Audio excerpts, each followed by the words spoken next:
Did you know in Japan there's a ghost that haunts school bathrooms? They call him Akamanto, the man in the red cloak. Miko Sato was alone in the dark, empty school, retrieving a forgotten sketchbook. She was on the third floor, right across from the last restroom.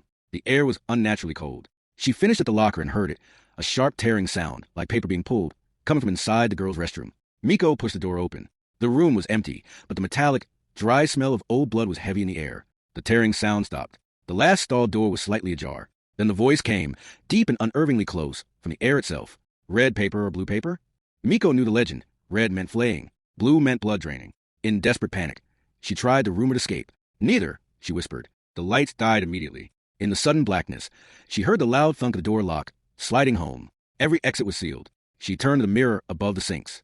The glass was the only light source, reflecting a tall, thin man standing directly behind her. He wore a heavy, blood-red cloak. His face was pale, his mouth set in a wide, slack smile. His eyes were black and flat. He raised a hand, long fingers tipped with black nails, and reached toward her reflection. The voice was cold, right against her ear. A poor choice, Miko. To choose neither is to delay. The choice is never yours. He pressed his nails onto glass, over her mirrored face.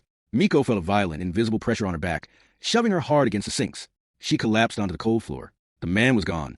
The metallic cold crushed her lungs. On the wall next to the sinks, etched deep into the plaster, as if scored by a sharp claw, was one single word. Clever.